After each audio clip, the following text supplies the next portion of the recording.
రాజమండ్రి విక్రమ్ హాల్లో సంగీత విభావరి కార్యక్రమం జరిగింది.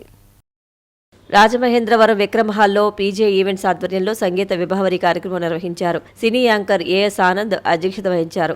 ముఖ్య అతిథిగా జిల్లా గ్రంథాలయ సంస్థ మాజీ చైర్మన్ అల్లు బాబీ, శివప్రసాదం, టీడీపీ నాయకులు నెమ్మలపూడి గోవిందు, ఆదిమూలం సాయిబాబా, పట్నాల శ్రీనివాసరావు తదితరులు విచ్చేశారు.